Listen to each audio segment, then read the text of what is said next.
नमस्कार दोस्तों, मैं हूं सीए तेजस अंधारिया भावनगर गुजरात से। और अभी हम बात करेंगे कि जो अभी इंटीमेशंस आ रहे हैं 143(1) के इनकम टैक्स में सीपीसी की ओर से आपको जो या तो वो 143(1) से आ रहे हैं या तो 154 के रेक्टिफिकेशन होके आ रहे हैं। तो वो सभी जो इंटीमेशन असेसमेंट ईयर 25-26 के लिए आपको मिल रहे हैं, उसमें से काफ़ी केसेस में मुझे कई लोगों के फ़ोन आए हैं कि 234C में जो इनकम टैक्स सॉफ्टवेयर ने गिनती की है इंटरेस्ट की और जो सीपीसी ने गिनती की है, उसमें डिफरेंस आ रहा है और डिमांड रेज की जा रही है। तो इसमें मैंने इन्वेस्टिगेशन किया है और काफ़ी सारे केस पे स्टडी किया है और इसमें पाया है कि कई सारे केसेस में जो सॉफ्टवेयर डेवलपर्स हैं, उनकी ओर से गलती है और सीपीसी वहाँ पे सही है। और एक जो बड़ी गलती है, जो सीपीसी के जो प्रोग्रामर्स हैं, सीपीसी इनकम टैक्स डिपार्टमेंट के जो प्रोग्रामर्स हैं, उन लोगों ने वहाँ पे उसको थोड़ा नज़रअंदाज कर दिया है। तो वो मैं आपको एक दिखाना चाहता हूँ। जो सेक्शन 234C में देखिए, ये जो सब सेक्शन 1 के नीचे प्रोविज़ो दिया गया है कि इतनी जो इनकम होगी, वो इनकम अनइवनली एक्रू होगी और अनइवनली एक्रू होने की वजह से, जैसे कि कैपिटल गेन है, डिविडेंड है, तो वो किसी भी डेट को आ सकता है। उसका प्रोजेक्शन पहले से नहीं किया जा सकता है। तो उसका जो एडवांस टैक्स है, वो जब वो इनकम आती है उसके बाद वाली जो रिमेनिंग एडवांस टैक्स की डेट रहती है, उसमें भरा जाए तो भी इंटरेस्ट नहीं लगेगा, ऐसा इस प्रोविजो में कहा गया है। तो इनकम टैक्स डिपार्टमेंट ने, जब सीबीडीटी ने आईटीआर के फॉर्मेट्स जो बनाए हैं, उसमें क्या किया है कि जो कैपिटल गेन के सभी शेड्यूल्स होते हैं, उसमें लास्ट में एक शेड्यूल है जहां पे बकेट्स बनाई गई है टाइम के हिसाब से कि 15 जून तक, 16 जून से 15 सितंबर तक, इस तरह से बकेट्स बनाई गई है और कैपिटल गेन के वहां पे टुकड़े किए गए हैं। तो उसी तरह से अदर सोर्स में, डिविडेंड में भी इस तरह से किया गया है। लेकिन वहां के जो प्रोग्रामर्स है सीपीसी के, उन्होंने जो लॉजिक बिठाया है अपनी जो 234C की इंटरेस्ट कैलकुलेशन यूटिलिटी में, उसमें उन्होंने सिर्फ कैपिटल गेन वाला जो बकेट्स है उसी को वहां पे ध्यान में लिया है। और जो अदर सोर्स वाला जो बकेट्स है जिसमें डिविडेंड आता है, उसको वो अनइवनली एक्रू नहीं कर रहे हैं डेट के हिसाब से, बल्कि उसको वो इवनली सभी नॉर्मल इनकम की तरह एक्रू कर रहे हैं। जिसकी वजह से क्या हो रहा है कि जिसके पास बहुत ज्यादा डिविडेंड है, लेकिन जो वो लास्ट में मान लीजिए 16 मार्च से 31 मार्च में वो एक्चुअली आपको मिला है, तो उसके लिए आपको 31 मार्च तक भी एडवांस टैक्स भरेंगे तो चलेगा।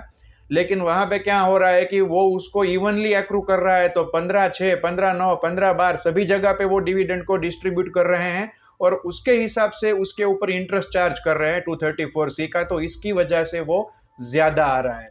तो अभी ये हम कैसे वेरीफाई कर सकते हैं कि हमारे कौन से केस में ऐसा हुआ है? तो चलिए, इसके लिए मैंने आपके लिए एक एक्सेल यूटिलिटी बनाई है। तो आपको इस वीडियो के डिस्क्रिप्शन में एक लिंक मिलेगा जहां से आप उसको डाउनलोड कर सकेंगे। मैं आपको उसके बारे में थोड़ा उस यूटिलिटी का गाइडेंस दे देता हूं। चलिए, पहले ये जो स्क्रीनशॉट आप देख रहे हैं, उस प्रकार से वो लिंक खोलने से आपके सामने ये स्क्रीन आएगी जहां पे एक आपको गूगल फॉर्म भरना है, जिसमें सिर्फ आपका नाम, मोबाइल नंबर, सिटी और स्टेट लिखना है, जिससे आपको आगे मेरे जो वीडियोस, जो भी यूटिलिटीज है, उसके ईमेल में आपको डायरेक्टली भेज सकूं। जैसे ही आप ये फॉर्म फिलअप कर लेंगे, तो इस प्रकार से आपके सामने ये स्क्रीन आ जाएगा जहां पे आपको लिंक मिल जाएगी यूटिलिटी डाउनलोड करने की। जैसे ही आप इस पे क्लिक करके यूटिलिटी डाउनलोड करने के क्लिक करते हैं, तो ये स्क्रीन आपके सामने आ जाएगी जहां पे देखिए ये कॉर्नर में डाउनलोड का आइकन दिया गया है, वहां से आप उसको डाउनलोड कर लेना।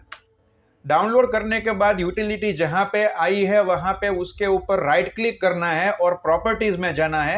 प्रॉपर्टीज में आप जाएंगे तो वहां पे देखिए ये अनब्लॉक का बॉक्स होगा, क्योंकि ये मैक्रो बेस्ड यूटिलिटी है, काफी सारे लॉजिक इसमें इनकॉर्पोरेट किए गए हैं। तो उसके लिए वीबीए कोड लिखना पड़ता है और उसको एग्जीक्यूट होने के लिए, जो पहली बार आपके कंप्यूटर में ये फाइल जब डाउनलोड होती है, तो उसको एक बार अनब्लॉक करना होता है। तो आप यहां से उस पे अनब्लॉक पे एक क्लिक लगानी है और ओके देना है। उसके बाद जब आप वो एक्सेल फाइल खोलेंगे, तो इस तरह का इंटरफेस आपके सामने आएगा जहां पे देखिए ऊपर इनेबल कंटेंट करके बटन है, उसके ऊपर आपको क्लिक करना है, जिसकी वजह से ये वीबीए कोड है वो एक्टिवेट हो जाएंगे और आपके सामने देखिए इस प्रकार की स्क्रीन आ जाएगी कि welcome to the interest calculation utility. यहाँ पे आपको ओके दे देना है और बाद में जो येलो कलर वाले सेल है वहां पे ही आपको सिर्फ डेटा फिलअप करना है, कहीं और जगह पे डेटा आपको फिलअप नहीं करना है। और साइड में आप देख सकते हैं कि मैंने एक लिंक दी है, वहां से आप उस लिंक को कॉपी पेस्ट करके इस यूटिलिटी में अगर मैं कोई अपडेट जारी करता हूं तो उसका नया वर्जन भी डाउनलोड कर सकते हैं। जैसे ही आप ये पहली वर्कशीट में जो डेटा है येलो कलर वाला वो फिलअप कर देते हैं यहाँ पे, तो उसके बाद वाली शीट दिखाता हूं। लेकिन पहले यहाँ थोड़ी चीज देख लेते हैं कि यहाँ पे मैंने 2 कॉलम्स क्यों रखी है। कि ये जो यूटिलिटी है वो सिर्फ 143.1 और 154 के लिए ही नहीं, आप 143.3 के लिए भी यूज कर सकते हैं। मतलब कि अगर गवर्नमेंट ने आपकी इनकम में कोई एडिशन किया और उसकी वजह से आपको डिफरेंशियल बेस पे 234 बी और सी का इंटरेस्ट देना पड़ रहा है, तो वो भी आप इस यूटिलिटी से ही गिन पाएंगे। इसलिए मैंने यहाँ पे 2 कॉलम दी है, तो उसके हिसाब से आपको डाटा यहाँ पे फिलअप करना है। और इस जो पहली शीट है उसमें जो एडवांस टैक्स की बात की गई है ना, वहां पे मैंने लिखा है टोटल एडवांस टैक्स, तो उस तारीख तक का जो टोटल क्यूमुलेटिव एडवांस टैक्स है वो आपको वहां पे फिलअप करना है, वो एक ध्यान रखिएगा। उसके बाद आपके सामने ये दूसरी वर्कशीट आएगी। तो इस वर्कबुक में जो दूसरी वर्कशीट है वहां पे भी आपको इनपुट देना है। क्यों देना है? क्योंकि मैंने आपको जो अभी देखा है कि अनइवनली एक्रू हो रही है कैपिटल गेन, डिविडेंड वगैरह की इनकम, तो उसकी जो आपको है वो यहाँ पे एंट्री करनी है। यहाँ पे जो येलो कलर सेल है उसमें एंट्री करनी है। यहाँ से आपको स्टेटस सिलेक्ट करना है और आपका जो स्लेब है वो लिखना है। नॉर्मल इनकम कितनी है जो स्पेशल रेट पे चार्ज नहीं होगी वो लिखनी है। उसके बाद 112A में कितनी अमाउंट एग्जेम्प्ट हो रही है वो लिखना है।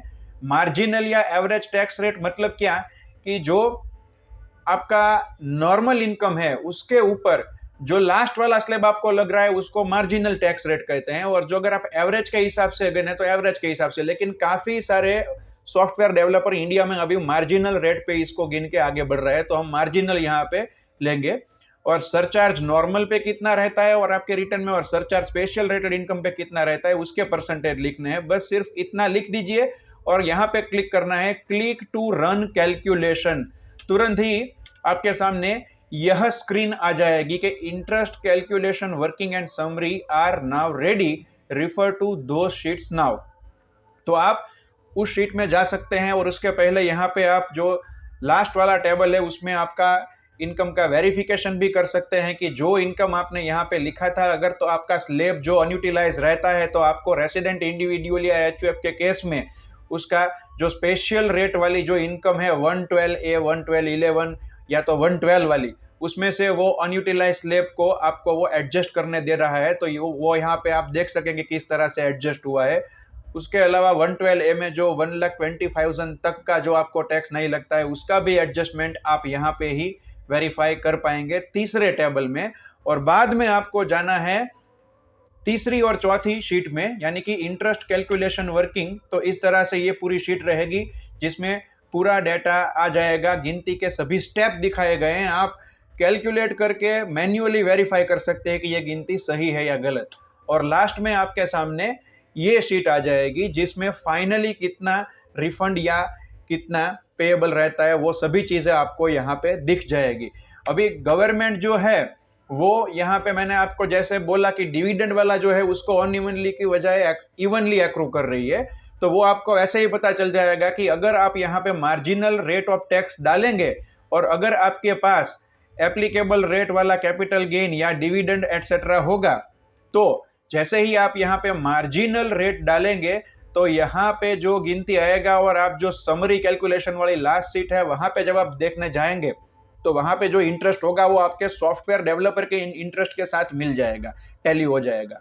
लेकिन जैसे ही आप मार्जिनल एवरेज टैक्स रेट को 0 कर देंगे और बाद में समरी कैलकुलेशन में जाके रिजल्ट देखेंगे तो आपको पता चलेगा कि आपका जो टैक्स है, इंटरेस्ट जो है 234C का, वो सीपीसी के साथ मैच हो जाएगा। क्यों मैच हो जाएगा? क्योंकि सीपीसी वाले उस मार्जिनल टैक्स के हिसाब से नॉर्मल वाली जो इनकम है, नॉर्मल रेट वाली, जो कि अनइवनली एक्रू होने जा रही है, उसको अनइवनली एक्रू नहीं कर रहे हैं और इवनली एक्रू कर रहे हैं। तो उस हिसाब से यहाँ पे डिफरेंस आ रहा है।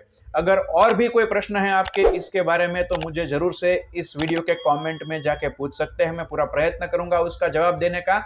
और अगर आपको यह वीडियो और यह यूटिलिटी पसंद आई है तो इस वीडियो को लाइक और शेयर करना, और ऐसे ही हमारे और वीडियोस देखने के लिए इस चैनल को सब्सक्राइब करना मत भूलिएगा। धन्यवाद।